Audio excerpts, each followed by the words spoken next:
Bismillah, alhamdulillah, wa salatu wa salamu ala rasulillah. Assalamu alaikum wa rahmatullahi wa barakatuh. So today, inshallah, it's going to be a really different kind of video from those that I've been doing previously. I have brother Greg here, who I was blessed to meet during my time in Medina. And we'll be just talking about his story, how he found Islam, how he got to study in Medina, and even after the studies, what he's up to now.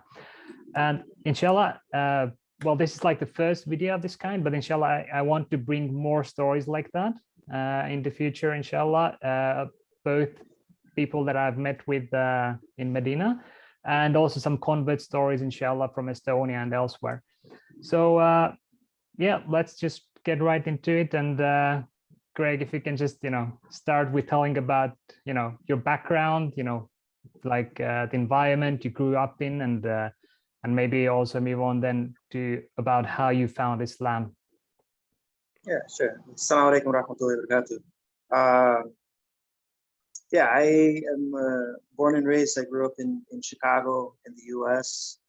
I don't know, I guess you could say maybe like a typical or somewhat typical American family. I grew up a single parent home. It was just me and my mother growing up. Alhamdulillah, it wasn't, perfect life, but, nobody's life is perfect. So I had, good times and bad times, just like any. But, kind of just living I guess you could say the typical American life of, going to school and, all these things. So, yeah, I don't know. I mean, if you want me to jump right into, how I came into Islam, or yeah, or maybe like a little bit before that, like was there any like sort of religion in your family? Like you grew up with your mom, like did she practice anything? Or so most of my family, at least by name, they're Catholic. My mother, her background, she grew up with a pretty, I don't want to say strict Catholic family, but they were like many of that generation, older generation, big Catholic family. She grew up, going to school with nuns and stuff like that, getting her hands smacked by the ruler and all that stuff. So I know she had her personal differences with the church and I don't want to say too much as far as like, with Aqidah and things like that, or, with the actual religion itself, but I know that she had some qualms, some, issues with the church.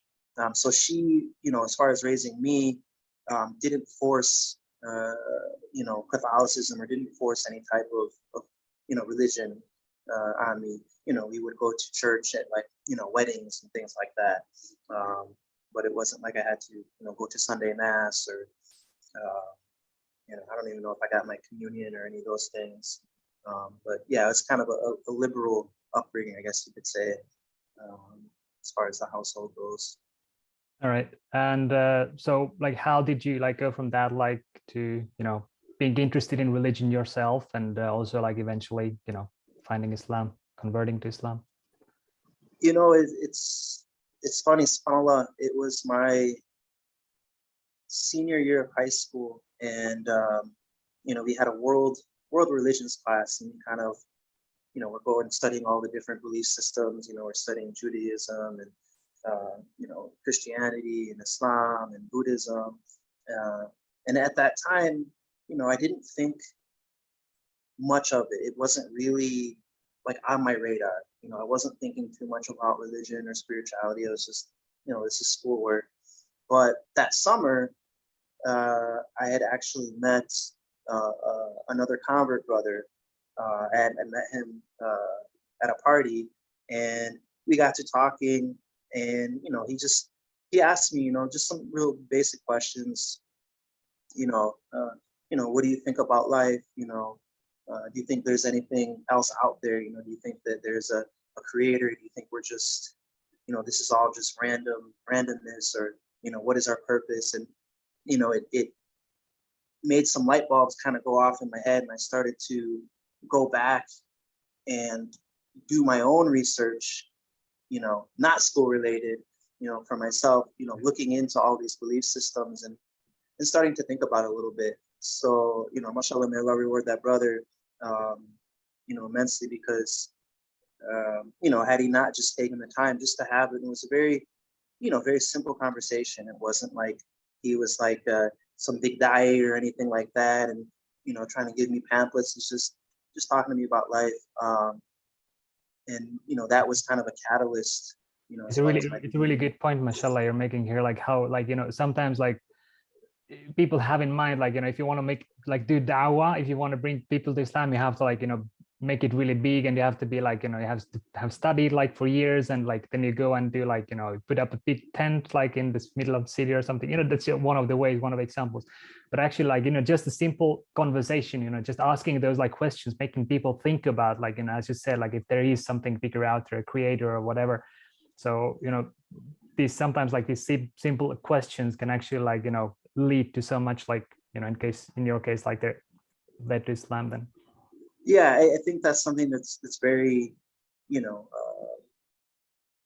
like you said, people, it's maybe underestimated that these simple approaches are such a huge benefit, and there is no ulterior motive there. It's not like he, this is way before social media was a thing. He wasn't doing this for likes or doing this to gain some praise, or it was literally me and him sitting in the backyard of somebody's house, at a barbecue, kind of just, shooting the breeze. And he's not, he would never say he's a learned person, and we all have our shortcomings, but it didn't stop him from at least sharing, what he knew about Islam, and that because he, as he'll say himself, that, I believe it to be true, so why wouldn't I share what I believe to be true with other people? Yeah, absolutely. Especially if I believe it's going to be a benefit to them. So yeah, just taking a simple and sincere approach, I think, has tremendous impacts on people. A lot of times, people, we don't realize too that people sometimes, maybe as Muslims or as converts, now we've gone through that process of those thought process, thinking about the purpose of life. But a lot of people around the world, we're kind of caught up just in like the daily grind, or in the, what are our own personal, goals for this dunya, or, in this life, I want to go to school, and I want to do this, and I want to do that. And, not really thinking outside of the box, so to speak. So, having an opportunity to have somebody kind of give you a different perspective, and make you stop and think for a second, wait a minute, is this what it's all about? Is I think a great lesson. So. Yeah, absolutely. That's something I've also like thought about, like living in my society here, like how people are just, as you said, caught up in the daily grind, like, with their school, their work, their families, and they never really like stop to think about this thing. So absolutely, like just asking these questions sometimes can, make a huge difference. So after like you started like, asking yourselves these questions, like how did you like find yourself like learning more about Islam in particular? So,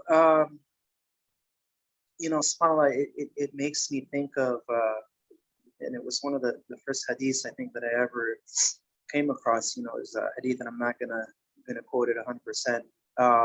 If you take one step towards Allah, Allah takes, 3 towards you. If you come walking towards Allah, Allah comes running towards you. So I had this initial conversation, with the brother, and he, we would sometimes say, by chance, but we know that everything is the qadr of Allah. He ended up moving into the same city as me, like some months later, and we ended up becoming pretty close as far as like neighbors. We lived like a couple blocks away. So we would hang out, I would talk with him, I would start asking him questions.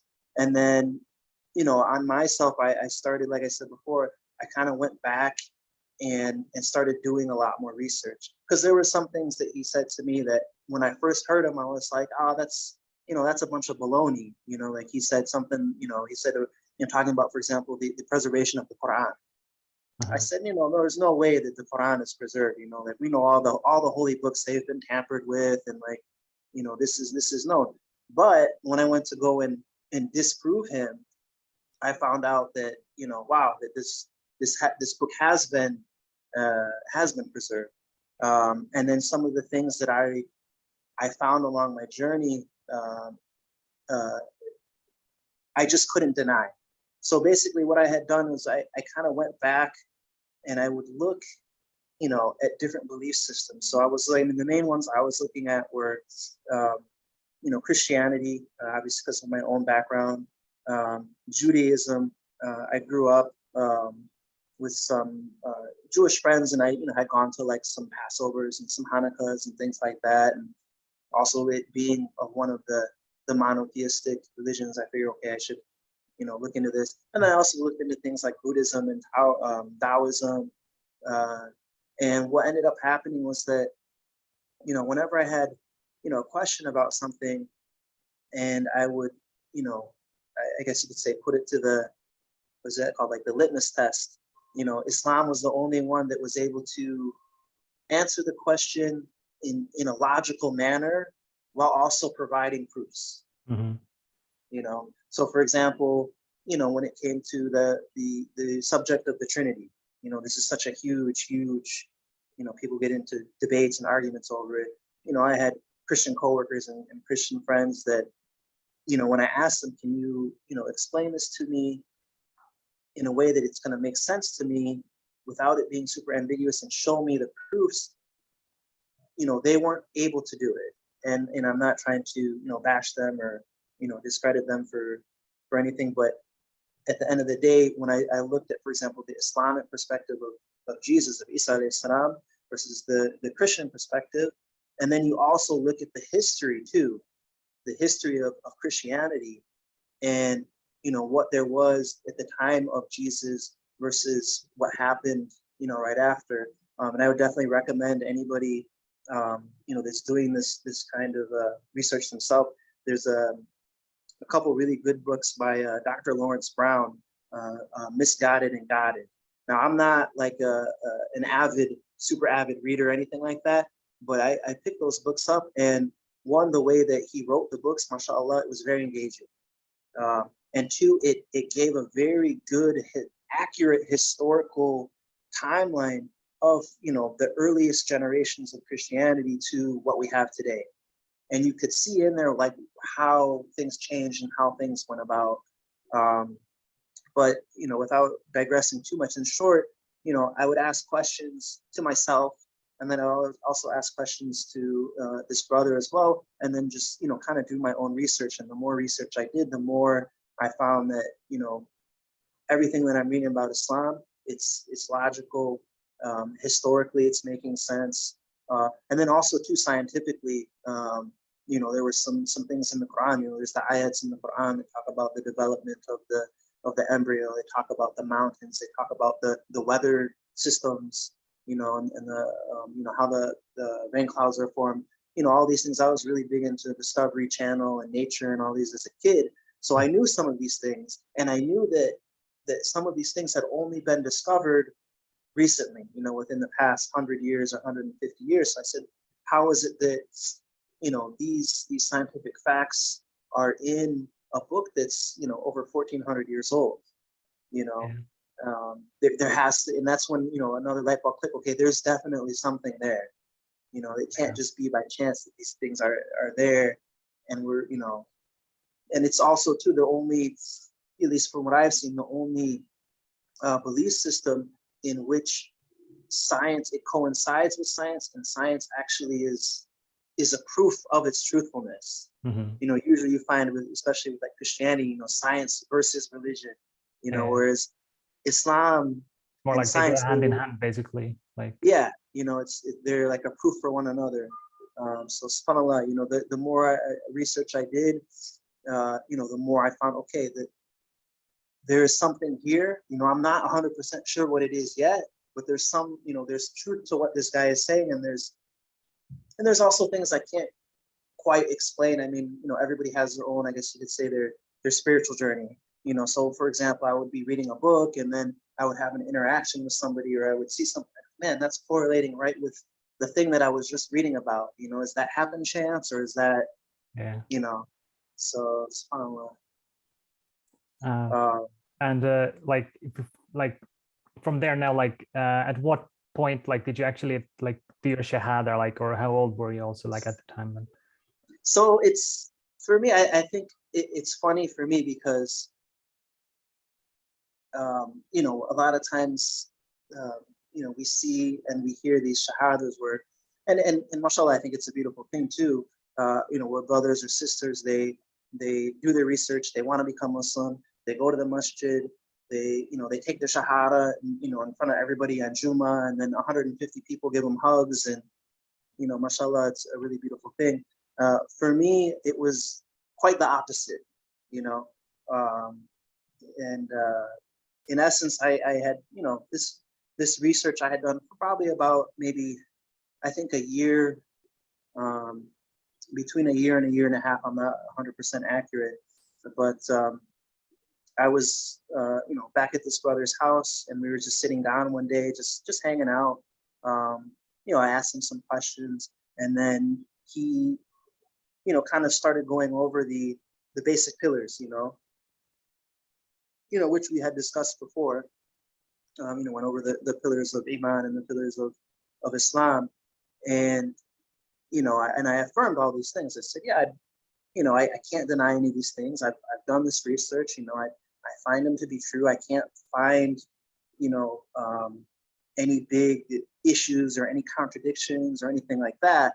And when I affirmed all these things, he said, well, essentially, you're a Muslim. And when he said that, yani, I felt in my heart, I felt something, you know, it was, you know, a jump or a, you know, I felt something inside of my heart. And, you know, he basically said, you know, you're Muslim now, you know, I mean, in short of taking your Shahada, you're a Muslim. If you believe in these things, that's what a Muslim is. And I would encourage you to take your Shahada if this is what you believe in.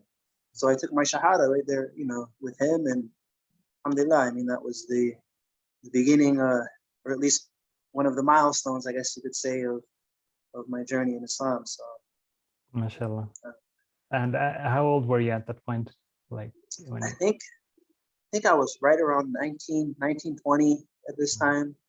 Yeah, I was like, yeah, right out of high school, like in my second year of college.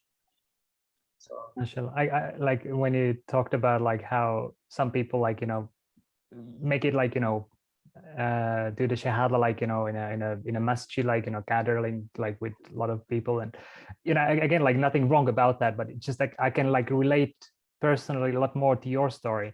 Like I started like praying first even, and even though I had this intention, I was planning to also, like, I had this trip planned to go to Egypt and, like, you know, to go to some big masjid and, like, gonna make it like my shahada there.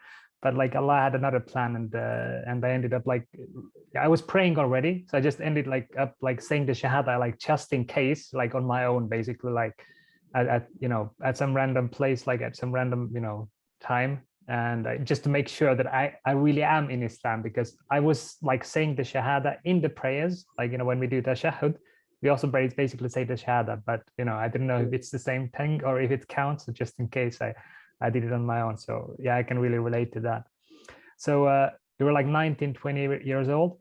Like I don't know much about, like, you know, your life, about like after that, like before coming to Medina. I only met you in Medina. So like, how old were you, like in like Medina? Like there were like maybe a few years before. that was, I think it was about 25. So, you know, about 6 years after. Okay. So what were you doing? Like, what was your life like between, like, during those years? Like, and how did you, like, you know, like develop also Islamically? Because of course, like, you know, I believe, like, as a new Muslim, like, you were eager to, like, you know, find out more about it, learn more about Islam, and that's also something that, you know, I would like to ask you, like, because like a lot of people, a lot of, you know, brothers and sisters, like, you know, they all, you know, want to study, for example, in Medina or some other university, but not everyone gets to do that. Alhamdulillah, in my case, I got to go to Medina almost like straight after high school.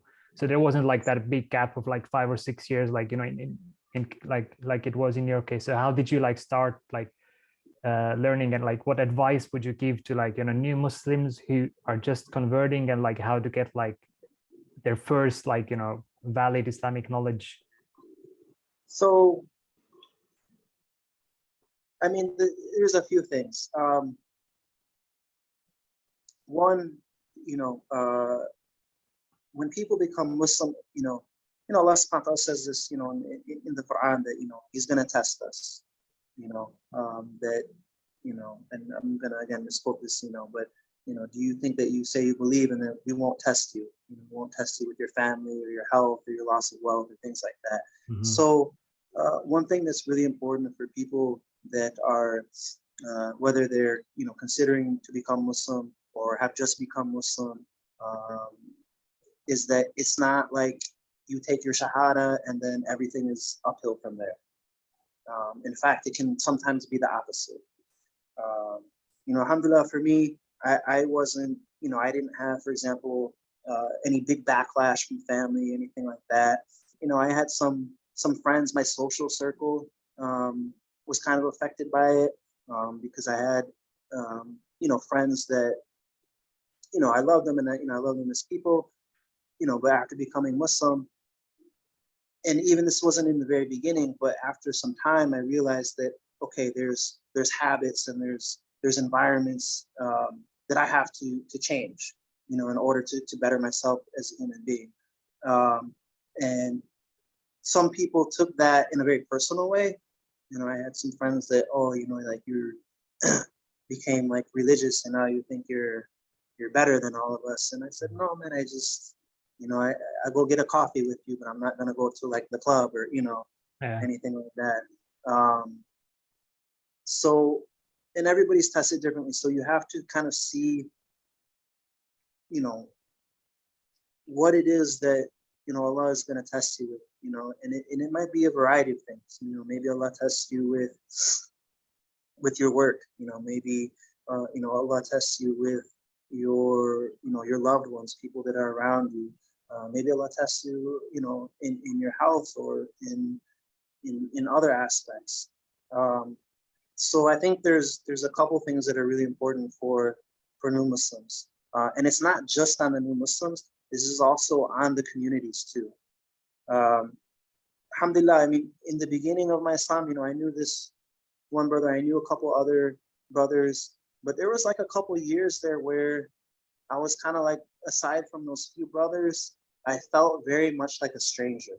Like when I would go into the masajid, you know, and you know, sometimes this is because of cultural differences. You know, I don't know how it is in your country, but like, you know, in Chicago, you know, you go to some masjids and it's like a lot of, you know, Indo-Pakistani masjids, or you have like a Somalian masjid, or you have like an Arab masjid.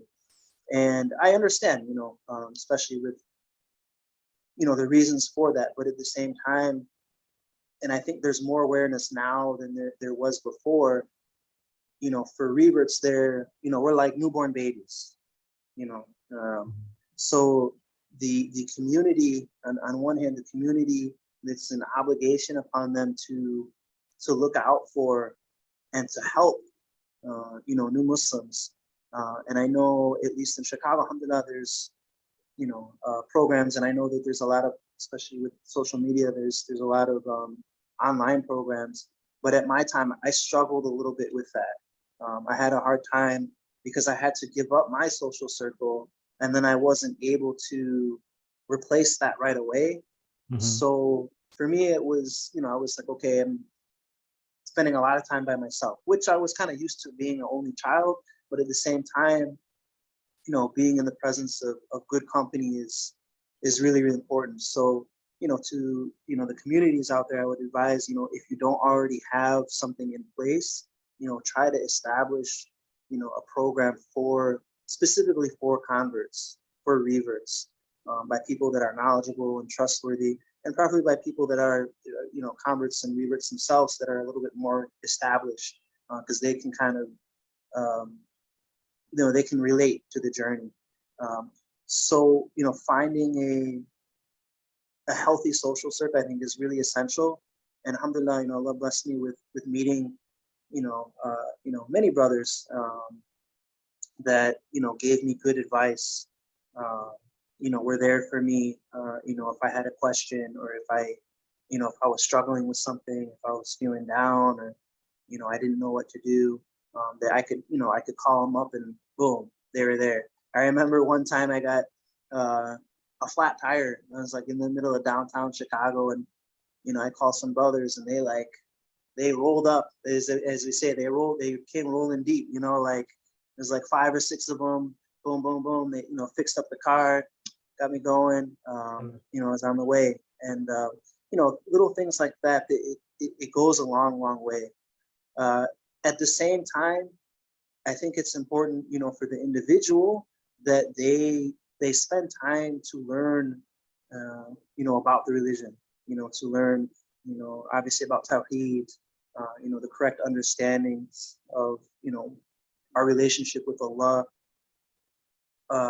and ultimately to have tawakkul, to have reliance on God, because at the end of the day, alhamdulillah, as nice as the, brothers might be, and for sisters as nice as sisters might be, and the community might be there to help you, we can't always turn to them when things go bad, because we're human beings, So if, I stumble and I trip and I lean on you a little bit, okay, you can probably take the first one. But if I keep leaning on you over and over again, what's going to happen to my relationship with you? It's going to start to deteriorate, because I'm putting more pressure on you and you have your own life, you have your own life, you have your own struggles. So that's really, really important to understand.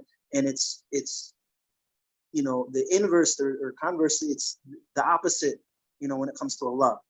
You can turn to, the more you turn to Allah, the more you lean on Allah, the more you ask of Allah, the more you're strengthening that relationship and that bond with your Creator. Whereas if we're always, calling the brother up when we're feeling down, or maybe we need help with something. And I'm not just saying that not to do this at all, but to find the balance. Yeah. That's really important. To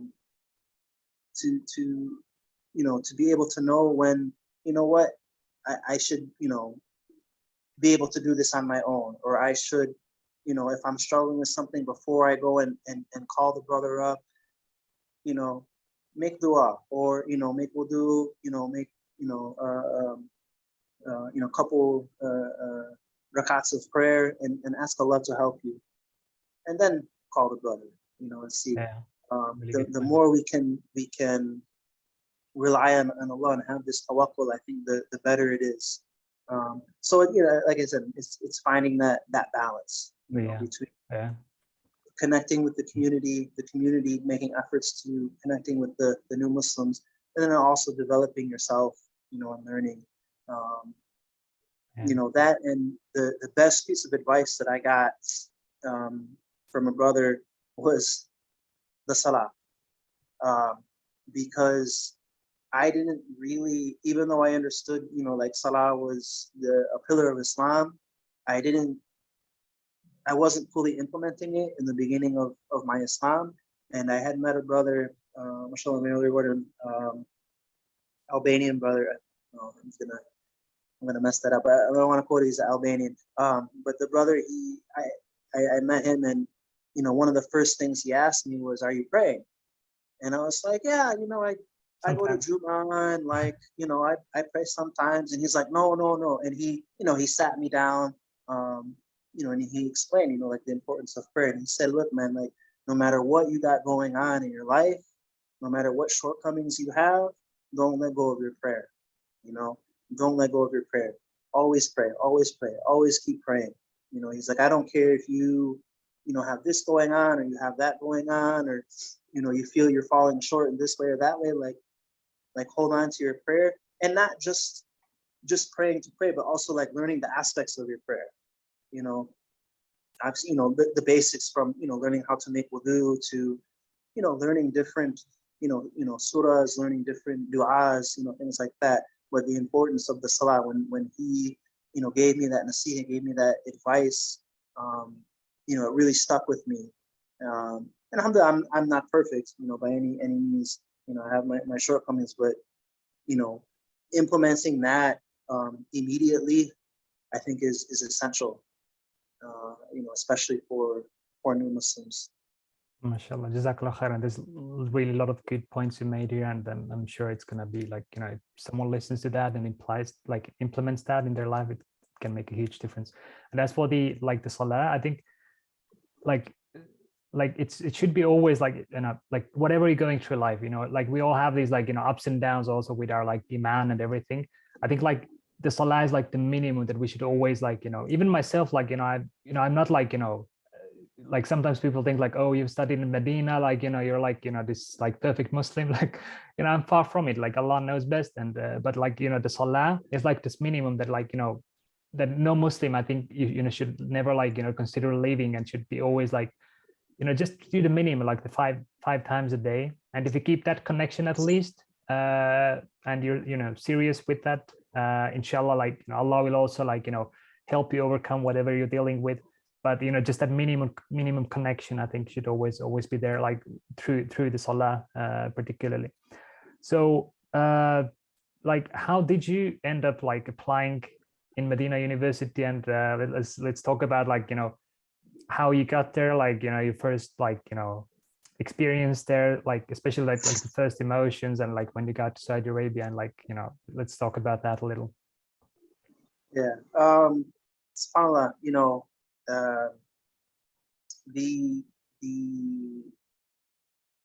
the idea or the concept of going overseas to study was one of those big, and I'm sure it still is, but it was such a big hot topic. It was that's the thing to do.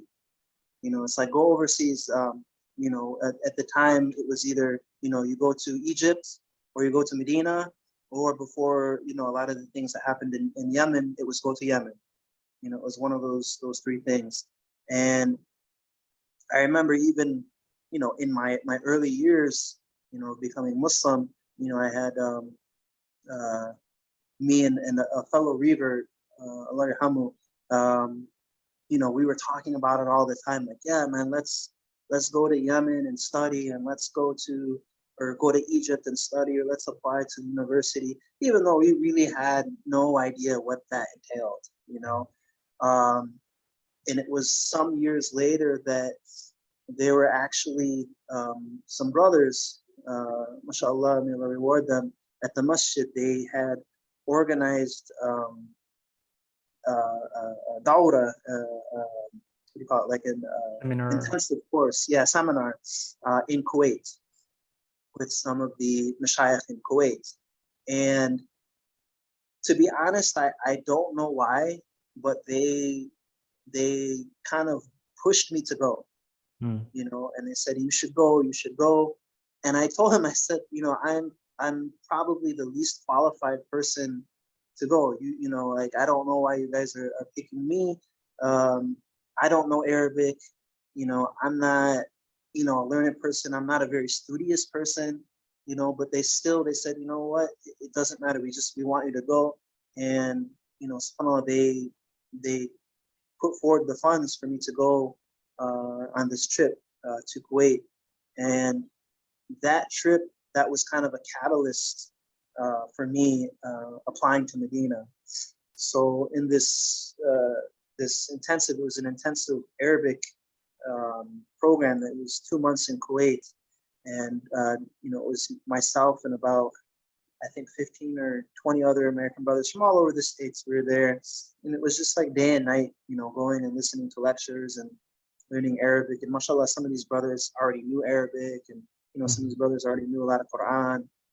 And at the end of the trip, some of the mashayikh, may Allah reward them, they took us on Umrah. They took us on an Umrah trip. They brought us to the KSA to make Umrah. And there was talk amongst the brothers about applying to the university. And there was one brother who, mashallah, we were on a bus or something, and he kind of pulled me to the side and he said, look, man, I'm gonna go and and put my papers in to Medina, because we were in Medina at the time. You know, we're doing the full, you know, tourism thing and everything like that. He said, come with me if you want. And I was ready to like tell everybody like, hey, let's go all, you know. And he's like, no, it's just me, you. We just go. You know, there's an older brother there. He's gonna help us out, inshallah. So we went to the university. You know, we had the applications, and wallahi, I know I bombed my entrance interview because I didn't know what was being said. I had no idea what was going on. I was completely lost. But subhanallah, you know, by the fadl of Allah, by, you know, Allah's mercy, I somehow ended up on this acceptance list. And I didn't even have an idea. Like, I went on this trip, you know, I came back to the States, I was working, you know, just doing my thing. It wasn't even in my head, you know. I was like, oh, of course, there's no way I totally failed that. Yeah. And then one day I started getting all these phone calls. Hey man, I heard you got accepted. I heard you got accepted. And I'm like, accepted for what? You know, like, what are you talking about? And they're like, man, you got accepted into Medina University. And, you know, subhanAllah, I you know, that's, you know, all by Allah's mercy. I would never have expected that. And at that time too, it was a little bit of a test for me, because at the time was working in I don't want to say my dream job, but I was working in a position that I was, you know, really happy with. You know, What were you doing, by the way? you know, subhanAllah, is full circles. I was working in Jujitsu school.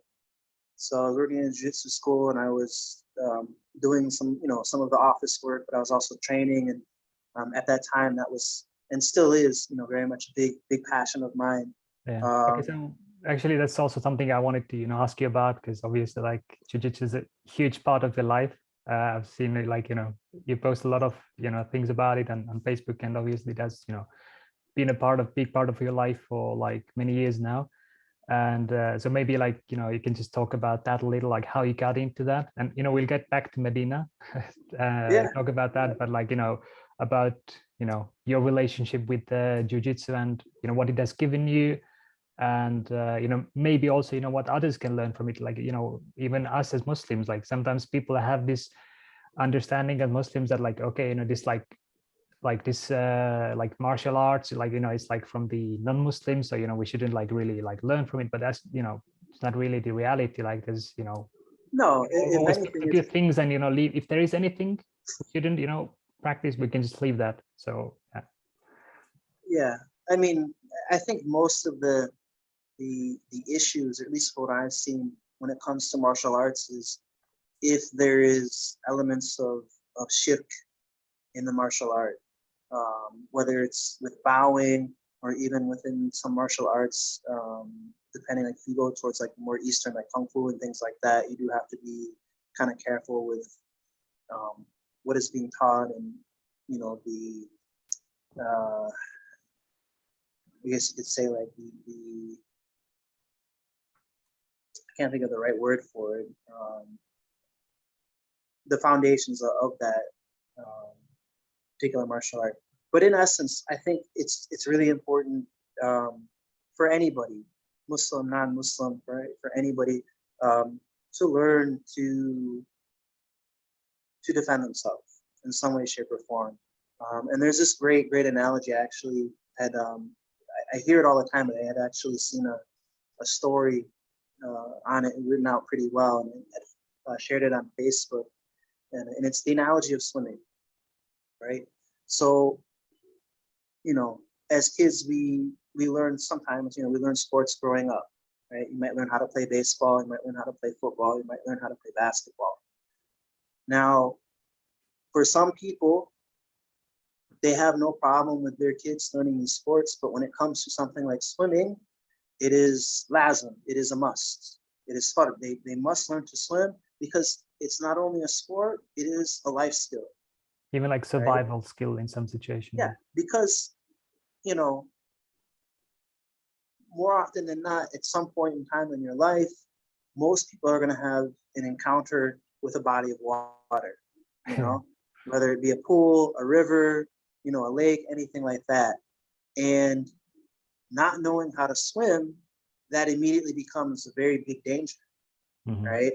You know, they even have these days, you know, classes for, you know, little babies, little toddlers learning how to swim and float. You know, if they slip and fall into a pool, they can at least, you know, stay afloat. So the same analogy is, you know, with jujitsu, with martial arts, is that, you know, inevitably in life, especially in the day and age we live in, unfortunately, we're going to be met with some kind of physical conflict. You know, maybe it's a bully at school, maybe it's, you know, let Allah, you know, may Allah protect us, you know, a crazy person on the street. Maybe you have, you know, a conflict with a worker or a family member or something like that. It's more often than not, it's going to happen. I mean, I'm sure you can think in your own life, you know. I just literally was just thinking about an encounter I had, like, you know, one time, like doing some dawah on the street, giving out leaflets, and some, like, you know, biker guy comes up and, like, you know, just, you know, smacks this like pile of leaflets out of my hands and like starts really aggressively, like, you know, saying like, oh, you know, we don't need anyone doing like that in Estonia, and like, you know, later on everyone's gonna be Muslims here, and like, you know, we don't need that. If you know, really aggressively, like, you know, if you want, I will just bring over like 30 guys here right now and we will show you. And, you know, like in that situation, like, you know, maybe, like, you know, alhamdulillah, it didn't like escalate to that point, but if it had, like, you know, I knew that I wasn't, you know, I wouldn't have been able to defend myself probably like properly, maybe like, you know, just some random moves, but not, you know, in a like a really proper way, like you have you know, learned. So yeah, like, you know, it can happen to anyone. Yeah, I mean, I don't say, you know, if you know jujitsu martial arts, you can take on 30 bikers. You know, that's like some Jackie Chan stuff, but at the very least, being able, when that conflict does come to you, being able to keep your emotions in control, and because that's really, really important. Even if you look at you know, people that work in like EMS, you know, when you come upon like an emergency situation, you know, you have to be calm. You can't be the one freaking out, because if you're freaking out, most likely the person that needs help, they're not going to be able to be helped. But with martial arts, and I think especially with jujitsu, because it's so close quarters, because there is physical contact, and part of the normal training is resistance training, is that you get used to that close proximity, and you get used to situations that are very realistic in the street, whether it be somebody grabbing you, trying to pull you down, trying to pull you away, you know, trying to headlock you, trying to hit you. You know, it's been proven. You know, you look at the UFC, you look at the Gracies, you look at, you know, just about most anybody that's like a mixed martial arts fighter these days, they're going to have some jiu-jitsu, because they know that, you know, if the person doesn't get knocked out, you're going to end up on the ground. If you end up on the ground, the jiu-jitsu, the wrestling, you know, this is what's gonna end up dominating. Yeah, like, when you talk about like that, like I got like my foot in the door with like martial arts while in Medina, like a little bit. I did like a little bit of Taekwondo. You probably maybe even went to the gym like in that, like I don't remember what. In the wadi. Like in the corner, like no, like not the, like those brothers like practicing in the wadi. You mean yeah. I don't know, like, yeah, like just for the viewers, like, you know, there was some brothers, mashallah, like there was like a like this valley, like what do you call it even in English, like a canal, it's or like something, like, yeah, we call it like a waterway, or, you know, like a spillover and thing. some But brothers yeah, and some brothers used to go there, like, you know, in the evenings, and like they would practice Taekwondo there, like some mostly like African brothers, it looks like. But you know, like I went to like this, I think there was a gym like in the corner. I don't even remember like what the name was of the place. Anyways, but yeah, I was like, you know, I never even got, you know, past the white belt. You know, I just got like into some basic moves, but I never like really went too deep into it. But I had, you know, I was thinking like at the time, like, you know, now when you talk about it as well with Taekwondo, like it's mostly like kicks, and, you know, mostly kicks, you know, some punches as well. But, you know, if somebody comes at you close quarters, like, you know, and tries to wrestle you, you know, I wouldn't have known what to do really, like, you know, and, you know, it, in this case, like jiu-jitsu, like in my opinion, it, you know, makes more sense like for defending yourself. Yeah, I mean, I think so. Not to knock other martial arts, because I think that there's a great benefit in all of them. But I think what makes jujitsu unique is that, yeah, you're able to, for one, if somebody grabs you, right, or puts you on the ground or puts you on your back, okay, doesn't matter if you're a black belt in Taekwondo or karate and somebody's pinning you down on your back, 90% of your martial art is now ineffective because you're on your back. You got somebody pinning you down. Whereas with jujitsu, that's what it's all about. You have a bigger, stronger person there on top of you. You have the moves and the timing and the techniques to get out of that situation. What's also nice about jujitsu, and I think something that is maybe overlooked a lot, is that you have the ability to do a lot of damage to people. There's chokes where you can hold on to that choke and you don't let it go, and that person is in the hospital, or even more. Or you can break their arm, you can break their leg, you can tear ligaments in their body. But at the same time, there's levels to it. So you don't have to necessarily take it to 100%. Yeah. Because there's a difference of, say, a random guy on the street, he attacks you and your family. Well, you have to do what you have to do to protect and preserve your family. Mm-hmm. But say the person that's attacking you is a friend or is a family member, and you don't want to hurt them. You don't want to break their nose or break their arm or punch them in the face, but you need to be able to safely restrain them so that they're not hurting you or anybody else or themselves. And I think that's one of the biggest difference with jiu-jitsu, is that you're able to, or you learn the techniques to control a person, without inflicting damage. But if you need to take it to that next level, then you can. Whereas karate or Muay Thai or something like that, no, you have to elbow that guy in the head. Or you have to kick his knees out. So I think for me at least, that was one of the things that I really liked about jiu-jitsu, is that having these different levels where, if I have to take it to that next level, I have the tools to do that. But that doesn't have to be the go-to. I can enter into this conflict and resolve this conflict potentially without having to harm the other person. And I thought that was something that was very beautiful about jiu-jitsu. Yeah. So just to finish, talking about jiu-jitsu, is that what you're doing also now? At your work, or? Sort of. I'm right now in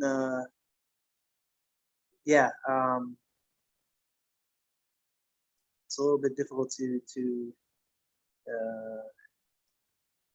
explain. I mean, right now that's the work that I'm doing.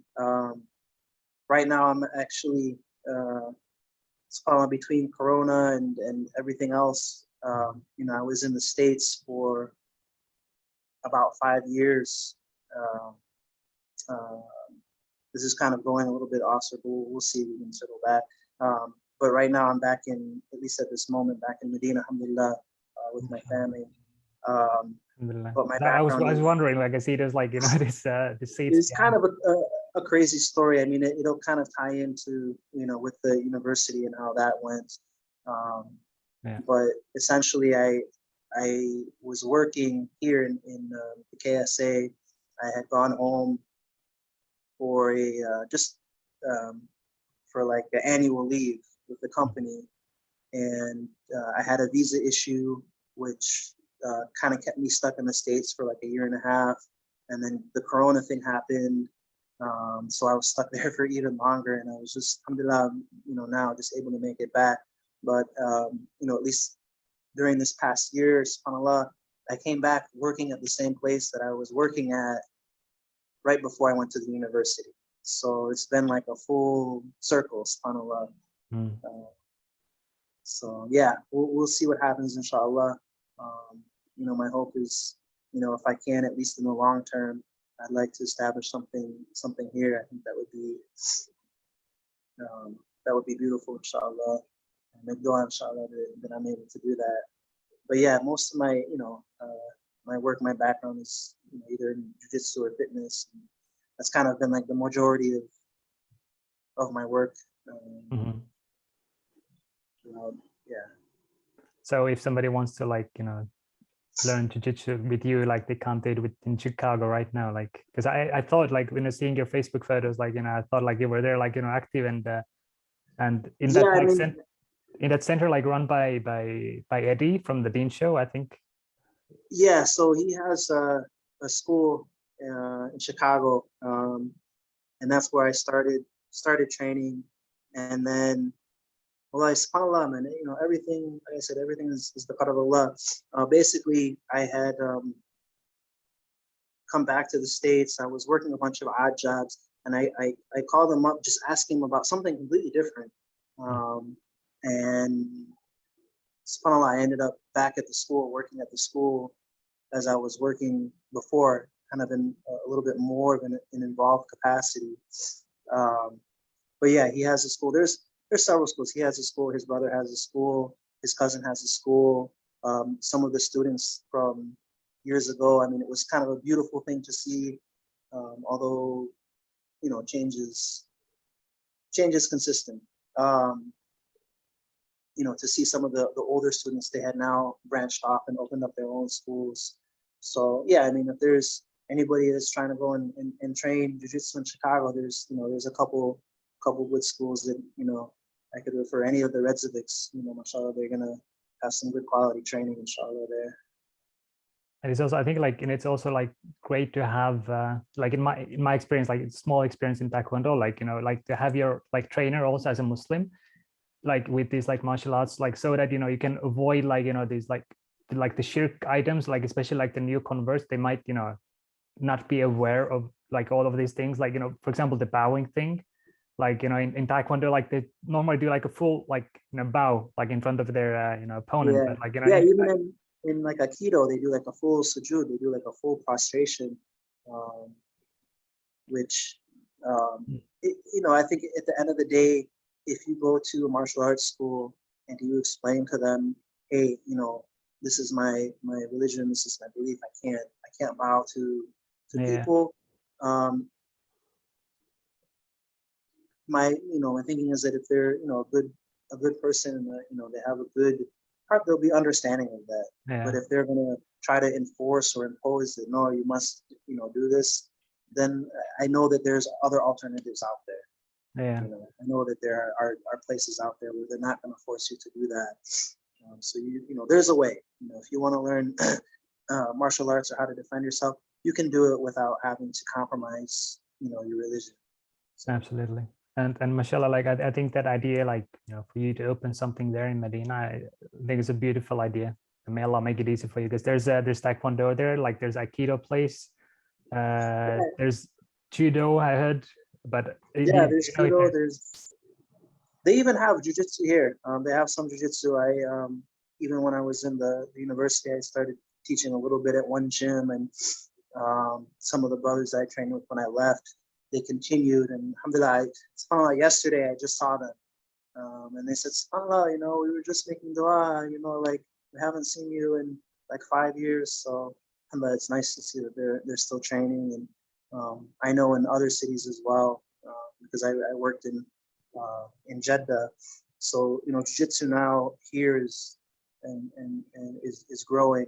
And I think this is all part of too. I know here in Saudi, you know, the prince and the government, they have this 2030 vision, you know, with you know, trying to help Saudis to become healthier, which mashallah I think is really, really good thing.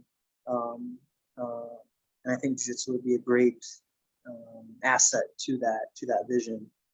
If they can keep the momentum going, and if they have the right people in the right places, inshallah, it'll work out.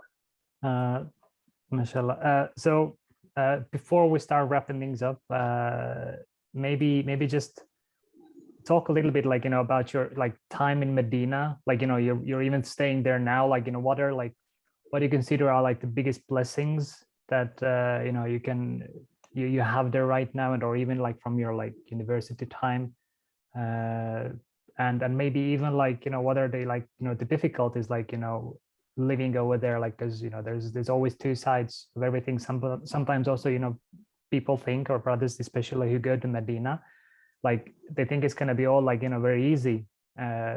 Sometimes not everyone thinks that, but you know, when they get there, like the reality hits, and they're like, put into this, small dorm room with a roommate that like maybe like, doesn't, wash himself for like 1 week or something, like, like some extreme cases, like, how, like, just if you talk about like, the blessings, like your biggest takeaways of your university, or your like stay there in Medina in general, like, and maybe some of the difficulties that you have faced there or are facing. Yeah. As far as, being and I would never really consider myself a student of Medina. I was there in the Mahad, in the Language Institute for a short period of time. But there's, a couple of things. I mean, for one, I think especially for Westerners, there, in a lot of people, there's a bit of a culture shock. Obviously, there's different climate. It's really hot here, so, understanding that the cultural norms, are very different. So there might be things here that, for us, it's a no-brainer, but here the nidam, or the norm is different. So something, for example, is traffic. Driving here is, you have to be on point, and you know what, you have to make sure you read your dua before you get in your car, wear your seatbelt. But it's 50-50, because on one hand, so there's, essentially, and I'm not trying to say this in a negative way, or to bash, the ways here, the customs here, but the rules of the road are very loose here, So, in the States, for example, if you want to take an exit, you hit your signal and you go over one lane at a time, and you make it over there. Here it's ala kayf, as you like, so there's 50-50 with that, because on one hand it's like, okay, the driving's a little bit wild here, but at the same time I'm not ever too worried about getting a traffic ticket, aside from like maybe from the speed cameras. Yeah. Things like queues, lines. That was something that even to this day I struggle with a little bit. So if you walk into a restaurant or into a shop, back in the States, you form a line, or you form a queue. And it's not to say that it doesn't happen here, but you get the line, and then you kind of get some people coming in from the side, and it's kind of like, if you can make it in there and get in, then you get served. So I remember even a couple instances coming, or being in a store, being in a line for some food, and it was like, man, everybody else is like getting past me, and I'm just still in the same place, So, but again, I mean, I don't want to, it's differences, man. It's like you go to anywhere in the world, there's going to be different cultural norms. Yeah. As a student, coming here, you have to realize you're coming to a place where you have people from all over the world, right? So it's not just the cultures of this country.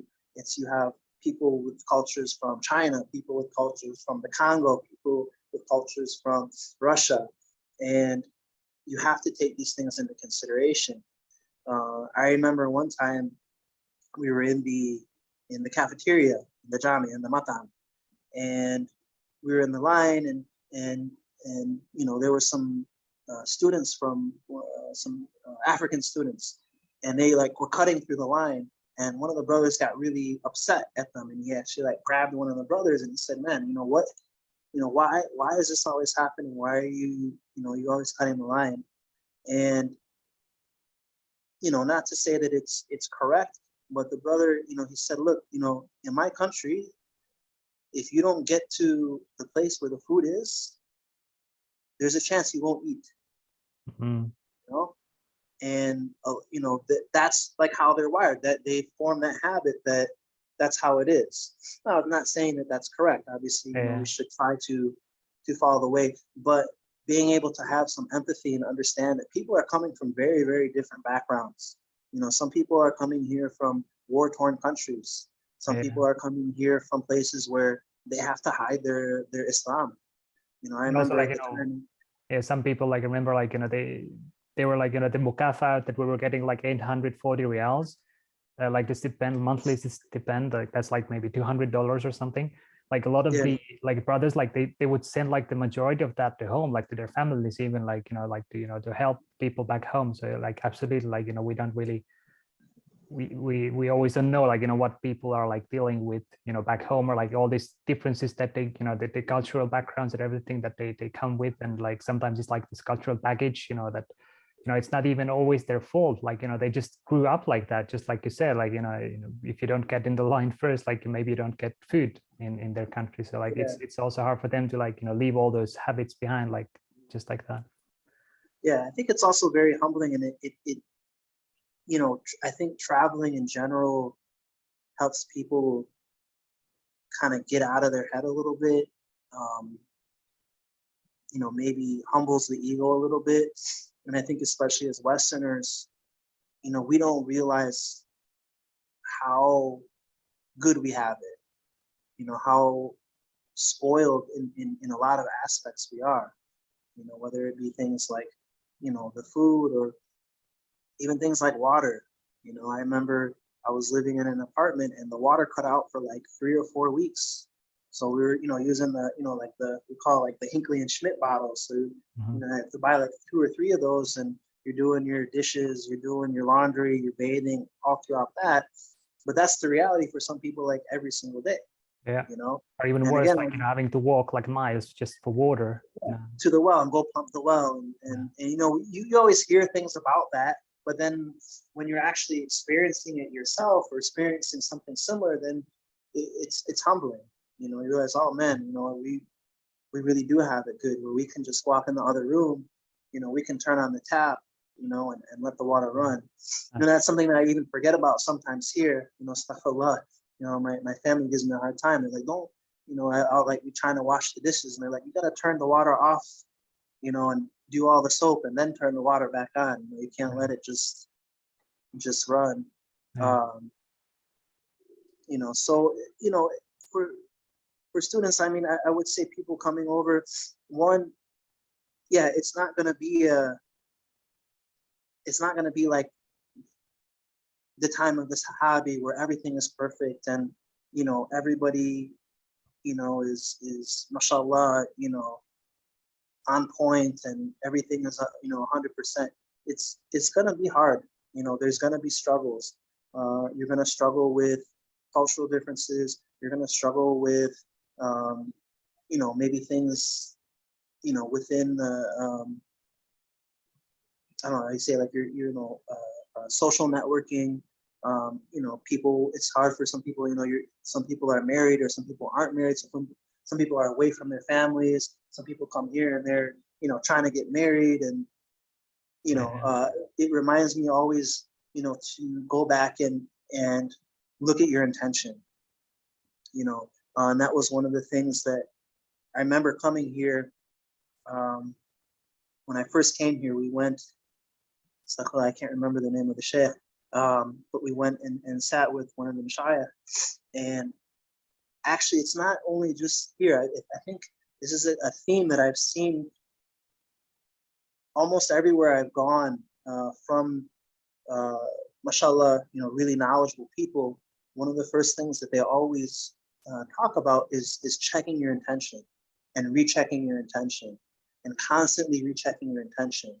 Now, whether that's for studying, or maybe you're doing dawah work, or you have a certain goal, is always going back and rechecking your intention. Because you might have your intention that I'm doing this for the sake of Allah in the beginning, and then maybe 6 months, 7 months, 8 months down the line, that intention can start to shift and change to something else, which is very, very dangerous. Especially in the day and age we live in, and we've seen it. We know that there's a lot of, unfortunately, a lot of things that have happened, within the Muslim community, amongst da'is and amongst many people. So I think it's really important. Anybody that, whether you're going to seek knowledge or you want to do da'wah work, is that constantly recheck your intention and make sure that your intention is pure, you know, and that not only your intention is pure, but that you're going about things, you know, in the correct way, you know, and be able to allow yourself to be corrected, you know, be humble enough that to understand that, you know, maybe, you know, if you think you're doing something right, but, you know, if Fulan and Fulan and Fulan are coming and saying, hey, you know, you need to fix this, and it's constantly the same thing being, the same advice being given to you, sometimes this is, you know, this is a light bulb, or this is, you know. Maybe there actually is something I should change about myself, you know. Yeah. So, and likewise too, sorry, I don't need to keep going. You know, one thing that I think I would advise, and I'm sure brothers did it, but at least for me, I was very ignorant of it, was that to prepare yourself. You know, if you're, you know, wanting to seek knowledge, if you want to go and study, alhamdulillah, there's a lot of prayer, there's a lot of benefit in going overseas to study, but especially with, you know, with the internet, and there's so many programs out there that, to be honest, you can be living out in the middle of nowhere. If you have an internet connection, you can learn Arabic, you can learn all these things. There's a brother that, mashallah, he learned, you know, Arabic, like, mashallah, fluently, like all on his own. And it was because he had the will and the drive to do it. He didn't go overseas and study anywhere.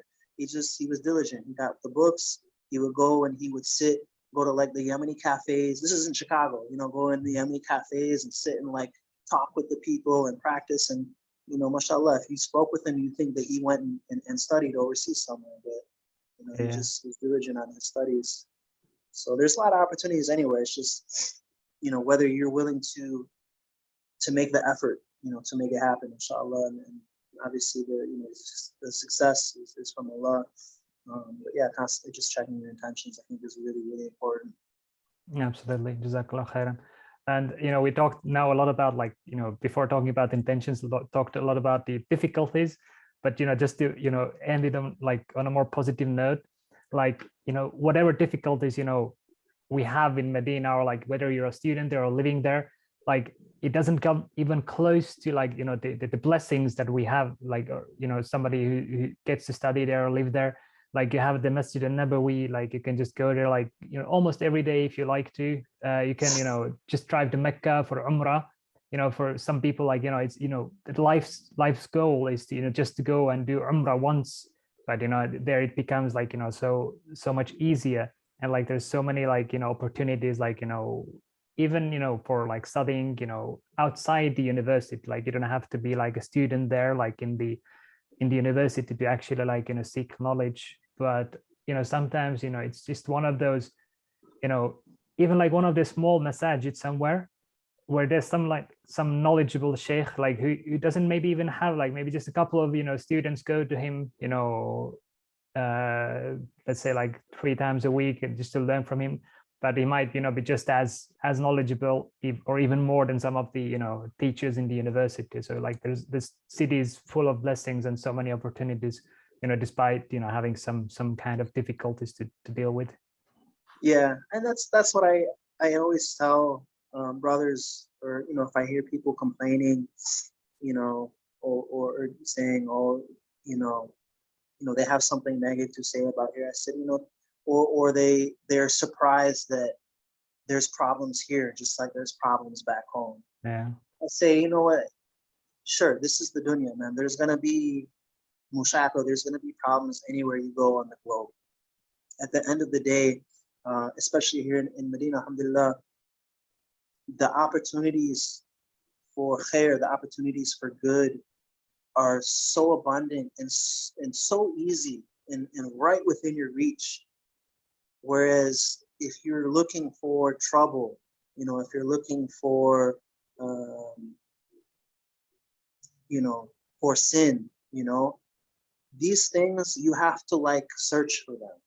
You have to like really dig and look for them. Whereas, you know, I don't know how it is in Estonia, but in the US, it's the opposite. You know, you walk outside and you're bombarded with all kinds of fitna, you know, from your eyes to your ears to the things that are being advertised. And so just going to the masjid sometimes is a trial, you know, whereas here it's the opposite.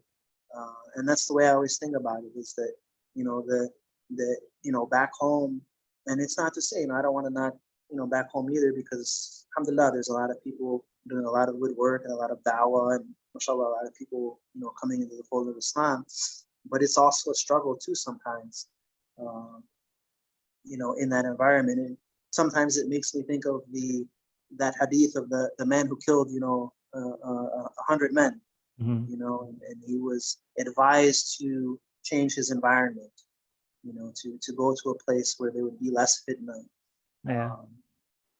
You know, whether that's in a small circle or in a, you know, overall, I think people in general, especially for converts, that, you know, they should be aware of that. So if, you know, somebody's struggling with something, you know, then they should do their best to change their environment, whether it's, you know, the circle of their friends, or maybe move to another place where, you know, you can get away from the people or the environments that you were in that, you know, maybe are causing this fitna for you. Alhamdulillah, you know, here it's like, you know, back home we have, you know, bars and clubs, and over here you have bookstores and masajids. So it's like the you know, coffee shops. So alhamdulillah, yeah, it's not perfect here, but the opportunities for good are, I think, you know, so abundant. And at the end of the day, I think it also too is what you make of it too. You know, it's not to say that the opportunities aren't there at home either. But yeah, here I think it's a lot easier in those regards. Absolutely.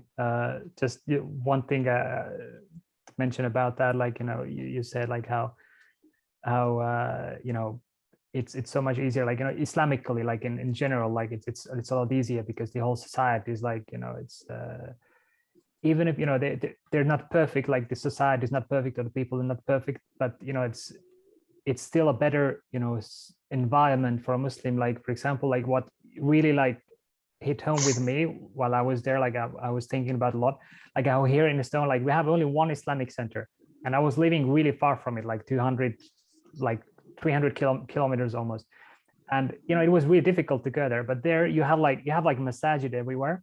And what was also really, really beautiful for me was like, you know, you have like, for example, you have like, you know, the youth like fooling around, you know, on the streets with their bikes and whatever. And like, you know, but, you know, when the salah times comes in, like, you know, most of them, they do go to the masajid, and like, you know, the salah time, it's something like, you know, people like really like value, and also like the aqidah, like, which is even more important.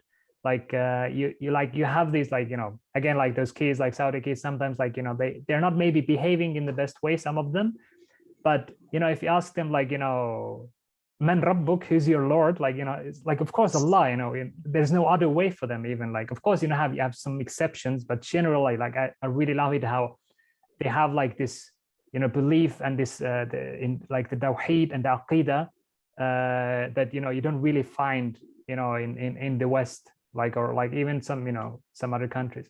So that's, yeah, may Allah preserve them. I mean, so we could just go on and on, like, you know, there's so many things to talk about, and like you know, I had some other questions I would have loved to ask you, but I don't want like this to, you know, get too long, but there was so many, mashallah, so many beautiful things that you have shared, and there's so much to learn from, you know, the things that you have said. Whoever will be watching this till the end, hopefully. I think we have gone over an hour now, but khair, inshallah, it's a lot of good stuff here. So thank you so much, brother. And you know, before we end this, is there anything last thing you want to say, some final advice? And also another thing, like if you have like some social media you like to share, like if people want to follow, you know, what you're doing, or some kind of like, you know, project you're working, or anything like that you wish yeah, I mean, social media, I'm not super big. I'm kind of call like a Fred Flintstone on social media. I have Facebook, I have you know, Instagram. You know, you can look up my name. I don't have anything, you know, too special going on. Yeah. But you know, whoever found this, you know, your story interesting, like, you know, I will just put like, you know, your Facebook maybe or Instagram in the video description, so if anyone wants to. yeah, yeah, تفضل. I guess my advice would be don't get too caught up on the social media, you know. You know, subhanAllah, I mean, it was only just like a year ago I got like you know, Instagram, and it's, you know, I get it, you know, while social media is a beautiful tool as far as networking and business and you know, even for dawah and things like that. You know, the way it is structured and set up is really to distract us, you know. And even myself, I found I had opened up a Instagram account just for coaching. I was encouraged by someone to do it, and then I found myself, you know, just like, you know, you scroll through like the video clips, Yeah. and then I'm like, subhanAllah, it's been like 30 minutes, and I've just been scrolling on, you know, some of it's good and some of it's not good, and you don't have a way of regulating that. Yeah. You know, it's very, very difficult. So, you know, your life, and I think especially for the younger generation, our life is what's happening in front of us. You know, it's not what's, you know, on the, you know, on the phone or on the tablet, or, you know, Yeah. caught up in these video games. So, you know, don't spend your, you know, your time, too much time looking at a screen. You know, go outside, you know, go play, you know, go learn something, go learn a skill, go have a, you know, an experience. You know, I guess that would be my advice, if anything, you know, and that's, you know, advice to myself, you know, first and foremost.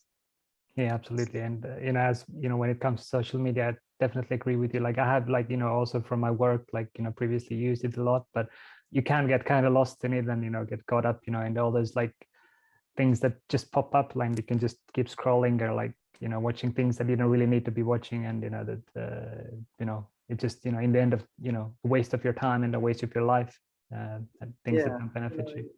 But you know, I think, you know, balance, again, like moderation, like as in general, like with, you know, with everything in Islam, it's all about that, like, you know, keep things in moderation and in balance.